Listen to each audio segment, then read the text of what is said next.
Good morning everyone, welcome to Raghav classes. आज हम discuss करने जा रहे हैं न्यूट्रिशन इन एनिमल्स के पार्ट 3 को, जिसमें हम डिस्कस करेंगे digestion in grass eating animals and feeding and digestion in amoeba. So let's come to the topic. Digestion in grass eating animals. जो ग्रास ईटिंग एनिमल्स होते हैं उनमें डाइजेशन कैसे होता है? ग्रास ईटिंग एनिमल्स क्या होते हैं? ऐसे एनिमल्स जो घास खाते हैं उन्हें ग्रास ईटिंग एनिमल्स कहते हैं, जिसमें हम इंक्लूड करते हैं काऊ, बफेलो, हॉर्स। ये सभी हमारे क्या है? ग्रास ईटिंग एनिमल्स हैं। और ग्रास ईटिंग एनिमल्स अपने फूड को कैसे डाइजेस्ट करते हैं उसको डिस्कस करेंगे। Cow, buffalo and other grass eating animals chewing continuously even when they are not eating। जो काऊ होती है, काऊ, बफेलो और अदर ग्रास ईटिंग एनिमल्स होते हैं, वो लगातार कुछ ना कुछ चबाते रहते हैं, चाहे वो कुछ ना भी खा रहे हो तो भी वो कुछ ना कुछ चबाते रहते हैं और अपने मुंह को चलाते रहते हैं continuously. Actually they quickly swallow the grass. Actually क्या होता है वास्तव में, ये जो ग्रास होती है उसको डायरेक्टली स्वेलो कर लेते हैं and store it in a part of stomach called rumen, और उसको स्टमक के एक पार्ट में स्टोर कर लेते हैं जिसे हम र्यूमेन कहते हैं। The grass is rich in cellulose and many animals can not digest cellulose. जो ग्रास होती है उसमें सेल्यूलोज पाया जाता है, और सेल्यूलोज क्या होता है? एक तरीके का कॉम्प्लेक्स कार्बोहाइड्रेट होता है, जिससे कि कुछ एनिमल्स होते हैं जिसमें ह्यूमन बींग्स को भी इंक्लूड करते हैं, वो सेल्यूलोज को डाइजेस्ट नहीं कर सकते हैं।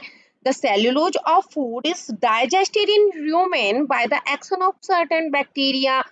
जो सेल्यूलोज रिच फूड होता है उसे बैक्टीरिया के एक्शन के द्वारा र्यूमेन में डाइजेस्ट किया जाता है। तो र्यूमेन में क्या होता है? जो सेल्यूलोज रिच फूड होता है उसका बैक्टीरिया के थ्रू डाइजेशन होता है। This cellulose digesting bacteria is not present in humans. इस तरीके के जो सेल्यूलोज रिच बैक्टीरिया होते हैं, जो सेल्यूलोज डाइजेस्टिंग बैक्टीरिया होते हैं, वो ह्यूमंस में नहीं पाए जाते हैं। दस वी कांट डाइजेस्ट सेल्यूलोज, इसीलिए तो हम सेल्यूलोज को डाइजेस्ट नहीं कर सकते हैं। This partially digested food in rumen is called कड। जो पार्शियली डाइजेस्टेड फूड र्यूमेन में होता है उसे हम कड कहते हैं।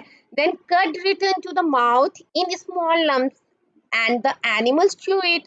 जो कड होता है वो माउथ में फिर से चला जाता है छोटे छोटे लम्प्स के फॉर्म में, और जिसे एनिमल्स चबाते हैं।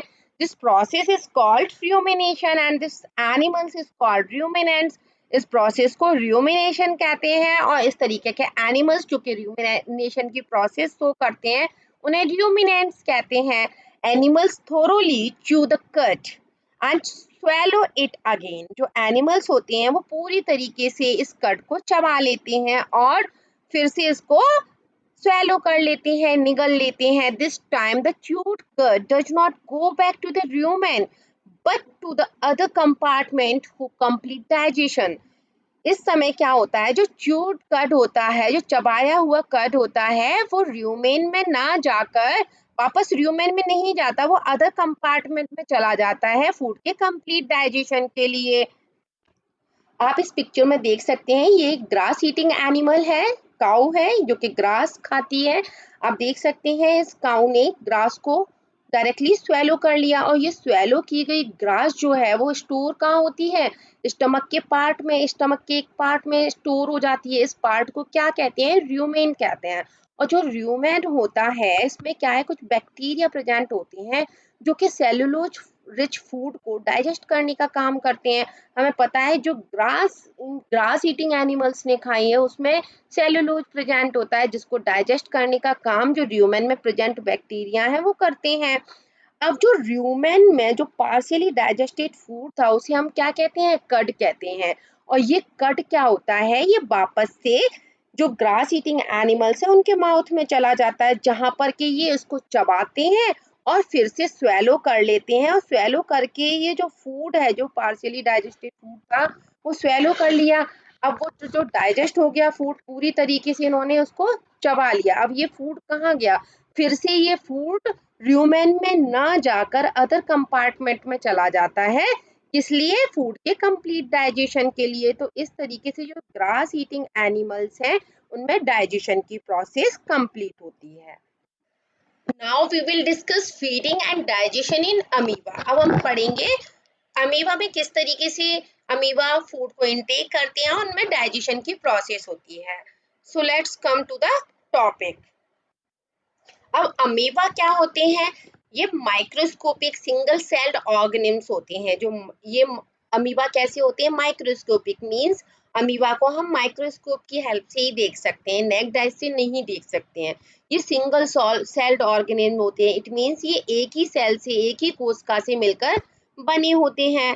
फाउंड इन पॉन्ड वाटर, ये पॉन्ड वाटर में पाए जाते हैं। Amoeba has a cell membrane, a nucleus and many small vacuoles in its cytoplasm।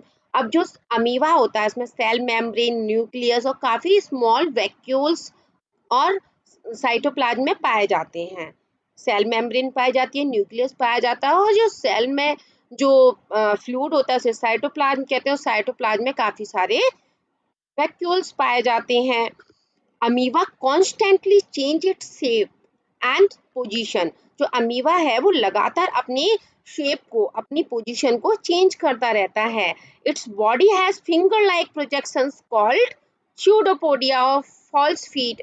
ये जो अमीबा होती हैं इनकी बॉडी पर काफी फिंगर लाइक प्रोजेक्शंस पाए जाते हैं जिन्हें हम स्यूडोपोडिया या फॉल्स फीट कहते हैं। Pseudopodia is used for movement and for capture of food. जो स्यूडोपोडिया होता है उनका क्या काम होता है? वो अमीबा के मूवमेंट में हेल्प करते हैं और फूड को कैप्चर करने में हेल्प करते हैं।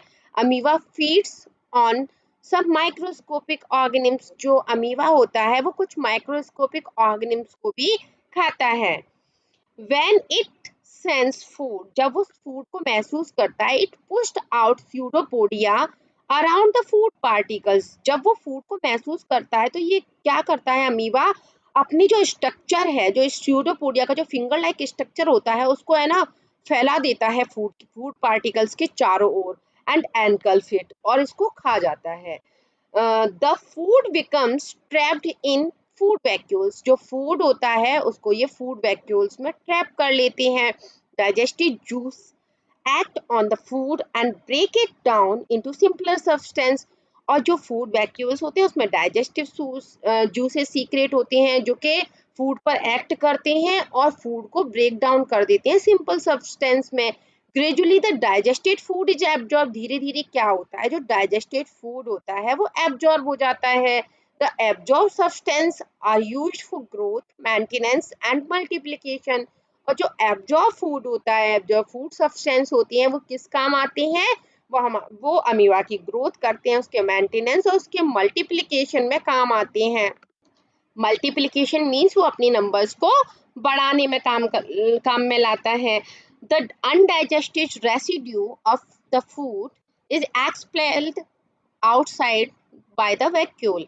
और जो अनडाइजेस्टेड जो रेसिड्यू होता है, जो अनडाइजेस्टेड फूड की जो रेसिड्यू होते हैं उसको फूड वैक्यूल से बाहर कर दिया जाता है डाइजेशन की प्रोसेस में। ये आप देख सकते हैं, ये अमीबा की पिक्स है। ये अमीबा का स्ट्रक्चर है। जो अमीबा होता है ये माइक्रोस्कोपिक होता है, सिंगल सेल ऑर्गेनिज्म होता है।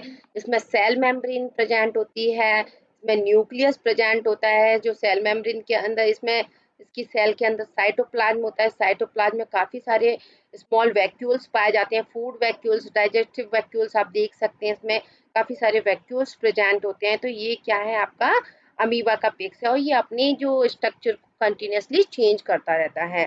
अब आप देख सकते हैं कि अमीबा में किस तरीके से फीडिंग और डाइजेशन की प्रोसेस होती है, मींस अमीबा में न्यूट्रिशन की प्रोसेस कैसे होती है। तो आपको पता है जैसे ही अमीबा फूड को फील करता है, जैसे ही वो फूड को फील करता है कि उसके आसपास फूड है तो ये क्या करता है? अपनी साइड ऑफ फूडिया को पुश आउट कर देता है, फूड के चारों तरफ उसको फैला देता है अपने स्यूडोपोडिया को, फॉल्स फीड को, और फूड को ट्रैप कर लेता है। और फूड को ट्रैप करने के बाद फूड को डाइजेस्ट कर लेता है और जो डाइजेस्टेड फूड होता है फिर उसका एब्जॉर्प्शन हो जाता है और एब्जॉर्ब करके ये क्या करता है? जो फूड ट्रैप किया था इन्होंने उसको एब्जॉर्ब कर लेते हैं और जो फूड वैक्यूल्स होती है उसमें से डाइजेस्टिव जूसेस सीक्रेट होते हैं जो कि फूड के डाइजेशन में हेल्प करते हैं। और फूड के डाइजेशन, इस तरीके से फूड का डाइजेशन हो जाता है और जो अनयूज्ड फूड मटेरियल है वो बाहर एक्सपेल कर देते हैं। तो ये पूरी प्रोसेस जो होती है ये क्या कहलाती है आपकी ये डाइजेशन और फीडिंग प्रोसेस कहलाती है, किसकी? अमीबा की।